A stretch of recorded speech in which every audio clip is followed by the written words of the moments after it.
Are you a cat lover who loves the idea of owning your own cat cafe? Then this is the podcast for you. Join me, Angeli Rodriguez, owner of the Witty Whisker Cat Cafe and author of the book Drinks and Whiskers, as I walk you through my tips and tricks to help you open a successful cat cafe. Are you ready? Let's do this.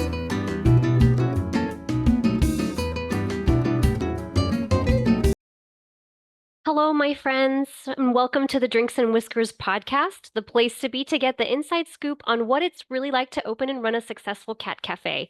I'm your host, Angeli Rodriguez, and today we're going to be talking about the different stages of owning a cat cafe from planning to opening to now. And I've been open about 4 years. So I'm going to walk you through what my daily life was like, what the different activities I had to do day to day, and give you an idea of the things that you'll have to do as a small business owner. And hopefully, what this does is help you make an informed decision on whether this is really for you. So, a couple of caveats before we get started. I'm sharing my personal experience owning my first business. I'm in the US, I'm in Florida, I'm for profit, and I have paid employees. I'm not a rescue, so I work with a rescue to get the cats. That we use in the cafe. And also, I'm classified as a bakery and I do offer food, drinks, like coffee, beer, and wine. So, without further ado, just wanted to talk about the planning stages. So, planning stages, my planning started about 2 years before I actually opened. At first, I was working a full-time corporate job that took up about 40 to 50 hours of my week, depending on the time of the year, whether it was budget season and we had to work a lot of overtime. And then plus I had a commute, so I had a 30-minute commute each way. That includes the traffic. And my husband was working a full-time job as well, and we have three kids. At the time, they were in elementary and middle school and had extracurricular activities. They still do. I mean, I had a lot of trepidation before starting this because I felt like that was my first main goal, right? I needed to provide for my family, make sure that I was there for them. So when I got this idea for the cat cafe, I shared the idea with my husband and I got his buy-in. So he liked the idea and got on board as my business partner. And he was a huge encouragement and supporter during the entire process. He worked with me and he's like, okay, I understand that you're trying to do this. And so what he did was he took on a bigger chunk of caring for the kids so that I could focus on building my business. So I did have that support system. I didn't have a whole lot of time to sit around and daydream about what I wanted to do for my business. So these are some of the things that I did to kind of help maximize my time. I used my commute as a time to listen to life coach podcasts, and I found that these people kept me pumped up and motivated and ready to go and ready to like achieve my dream. I also carried around a notebook so that I could jot down ideas and inspirations quickly so that I wouldn't forget them.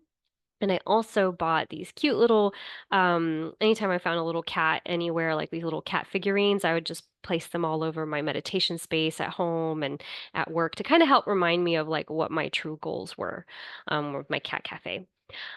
So after that, I started taking some concrete steps, just like little baby steps that, you know, weren't too big, but I did get a business license. I went online and researched how to do that in my state and took the steps to do that. It wasn't a huge investment, so if it didn't work out, it was still okay. I did get a tax ID number.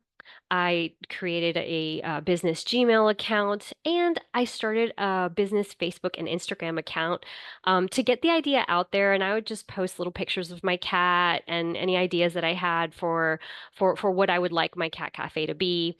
Just getting the idea out there, into the universe, right? Just making it available for people and seeing if anybody else was interested. Before I knew it, the ball was rolling, right? And the steps I kept taking were bigger and bigger, right? Just baby steps, but still bigger ones. So we were talking to banks about financing. We were talking to the city about requirements. Um, I was doing lots and lots of Google searches to figure out what licenses I needed. I was driving around to areas to see what spaces were available for lease and figuring out, just kind of peeking through the windows and seeing what was available. And I also leveraged, business trips that I had to take for my job, but I used them as opportunities to visit other cat cafes in the area to get ideas. And, eventually, once I worked up the nerve, actually speak to some of the owners that were willing to speak with me. Um, Another fun thing that I did on the side while we were waiting, to get information and answers from folks is I learned how to make jewelry. It was a great way. It was a great creative outlet to get out all of that nervous energy. And I would sell the jewelry on the side to, to raise money for my business venture. And now I still do the jewelry occasionally. It's very popular, and I sell it in the cafe, and it's just a wonderful little side business to my side business. Um, so anyways, it didn't feel like work. It actually felt fun. A little scary. I'm gonna be honest. I was stepping outside of my comfort zone, but I was having so much fun doing it that it didn't really seem like work. And before I knew it, after a while, the steps getting bigger and bigger. So we hired a commercial real estate agent, and we're actually able to get a location.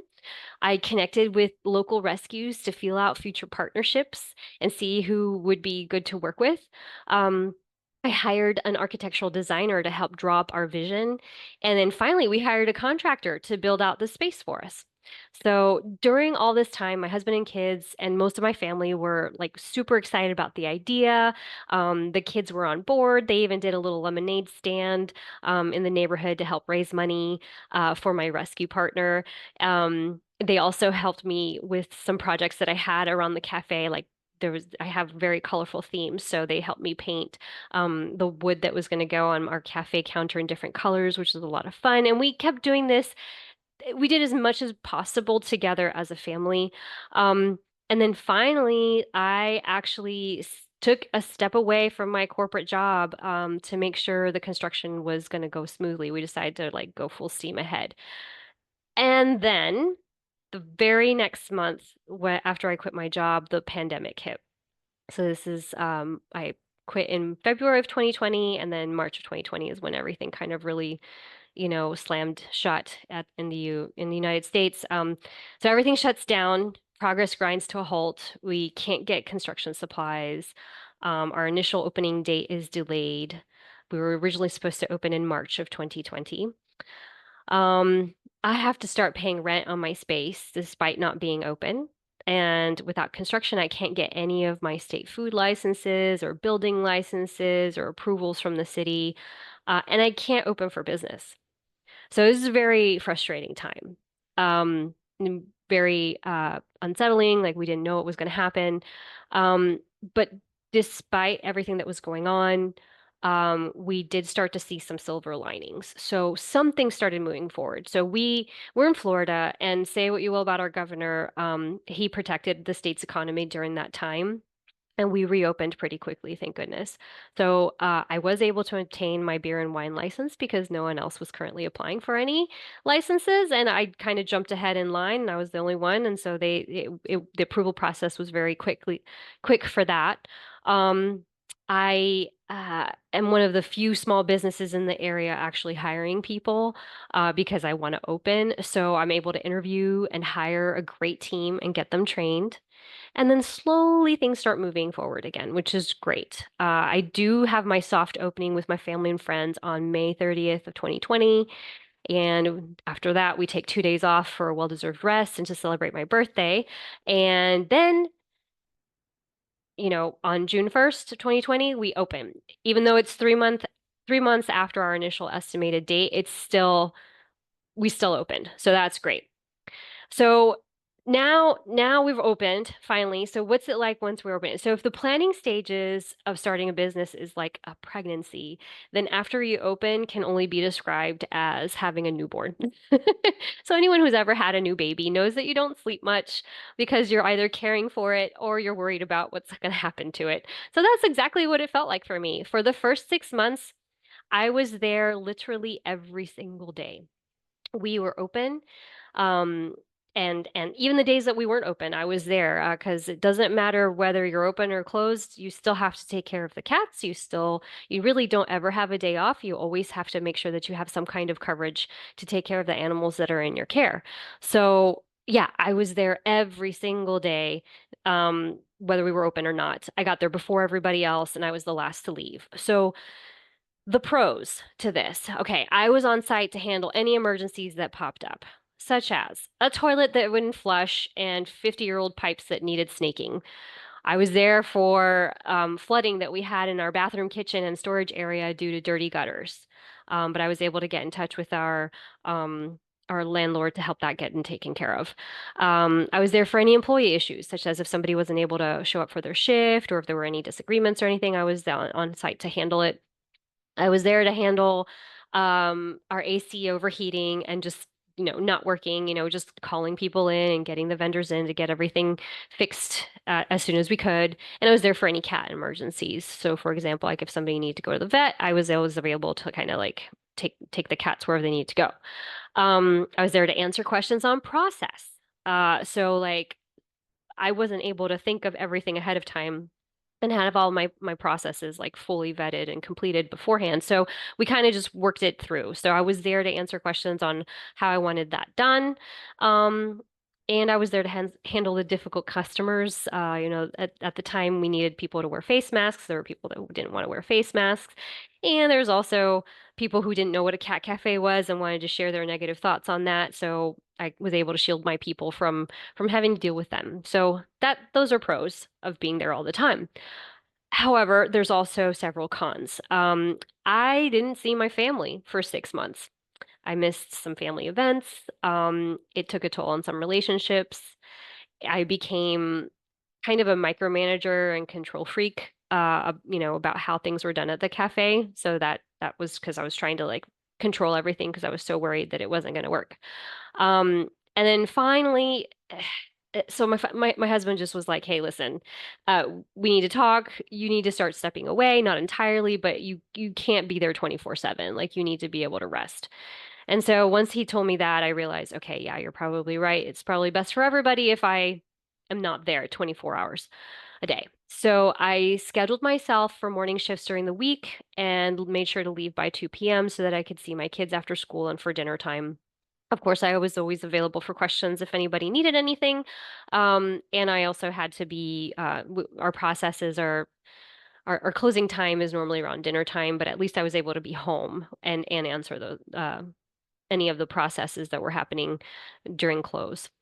I did step away from working weekends so that I could attend family events and rest. Um, and and this was hard for me. Like it's hard to walk away from something that you've been working on for 2 years, 2.5 years. So initially I had some issues with people just not showing up for their shifts. And I would be always the first person to jump on and take a shift and think that, this is my responsibility as the boss. I need to be there. But eventually I was able to kind of shift that responsibility to the employee and see, just say, hey, if you can't make your shift, then you need to find coverage. And that's up to you to do that so that you don't put your team in a bind. And so that eventually they stopped depending on me to cover the shifts and they started making sure that they covered their own. Um, and then another big issue that we were dealing with that first year was business was super slow.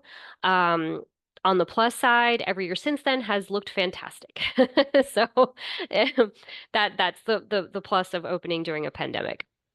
On a side note, I didn't pay myself a salary until about month 6, just because business was so slow. There were days when we would only have like literally like 5 people come into the cafe, maybe just to see the cats. It wasn't a huge day. So that's what it was like up until year one. So now, after year one until now, each year I kind of think that there is a learning curve for each year, something that I had to learn. And so year one was making sure the baby lived, right, and survived. Now, year 1 to 2 was starting to let go, right? I learned to let go and trust my team. which is a huge deal for me because I have a certain way of doing things and I want people to follow what I'm doing. So this meant letting go of the fact that some people didn't fit in with our team. So letting go of people that didn't fit and finding people that did, and making sure that our team is made up of people who want the cafe to succeed and are hard workers and are willing to do the job. It's also meant learning to respect m my team's time.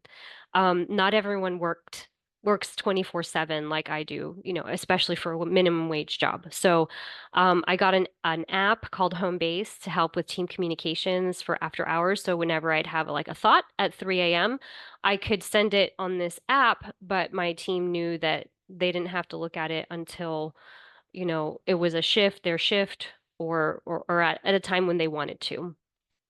Um, and then being able to step away and let my team handle that work allowed me to do other things. So that year, from year one to year two, I was able to write a book about my experience opening a cat cafe so that I could help others reach their cat cafe dreams. So that was something I'm really proud of, that I was able to do from year one to two.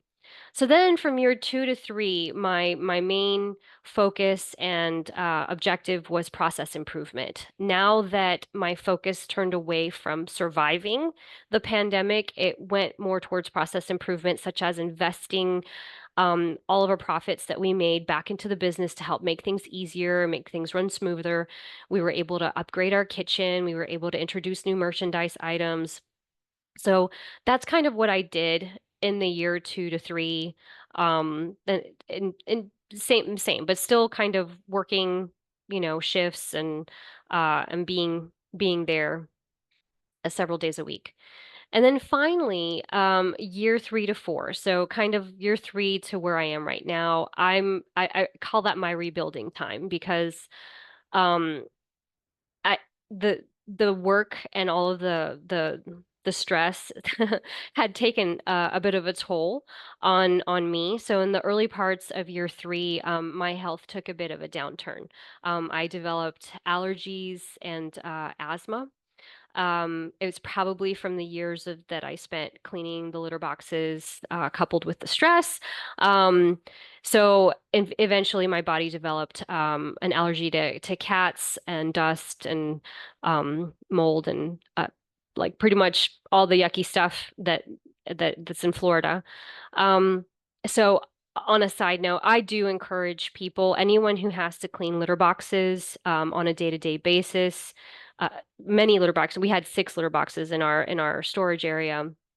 I do recommend, whether owner or employee, make sure that you use a special mask to help prevent breathing in that litter dust and dander.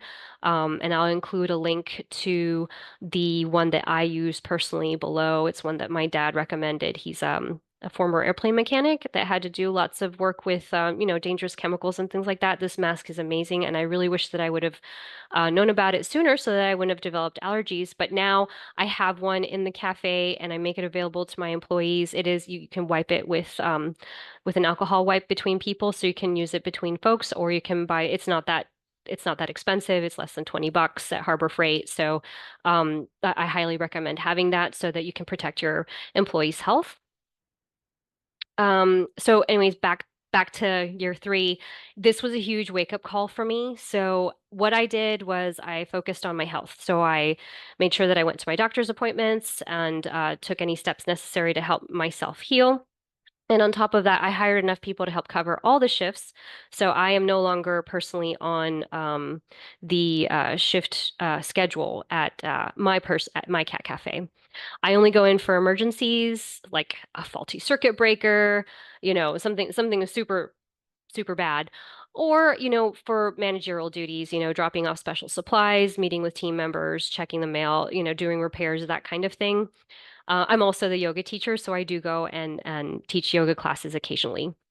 I have hired an assistant manager that helps me ensure that my processes are being followed and communicated with my team members. That just assists since I'm not there every day. She kind of helps make sure that everything's running smoothly. And I also made it a point to focus on improving my health and working on other creative ventures besides the cafe. So. That's it. That's kind of like my description of what it was like for me opening up my cat cafe. So I'm curious, how does this sound to you? So if this sounds completely miserable, awesome. It means you've done your research and you can learn from my mistakes and do it differently and better. Or you can realize that owning your own business just probably isn't for you, and that's okay. The important thing is that I'm being completely honest. I'm not holding anything back, really. That is a pretty condensed summary of what those years were like for me. Um, so if that sounds miserable and, maybe what you would prefer to do, maybe you're somebody who would rather work part-time at a cat cafe so that you can enjoy the experience without all the extra added stress of, owning your own business, being in charge and having the buck stop with you. However, if you're thinking, I love it, tell me more, then you're in the right place. So I can't wait to share more of my experience and knowledge with you. And that's all I have for today. So before I go, I would like to encourage you to like this episode, subscribe, and follow me so that you don't miss a single episode. If you enjoyed this episode, please leave me a comment or a review and let me know if you have any ideas for future episodes or if there are any burning questions that you must have answered. I hope to hear from you soon. And until I see you again, how will you warm hearts with a drink and a whisker? Thanks for listening. Thank you so much for listening to today's episode of the Drinks and Whiskers podcast. If you enjoyed it, please take a moment to like this episode, subscribe, and leave an honest review. If you want more information, you can purchase the Drinks and Whiskers book right now on Amazon.com, or you can reach me at Angeli@wittywhisker.com. Now it's time to get out there and start your cat cafe dream. How will you warm hearts with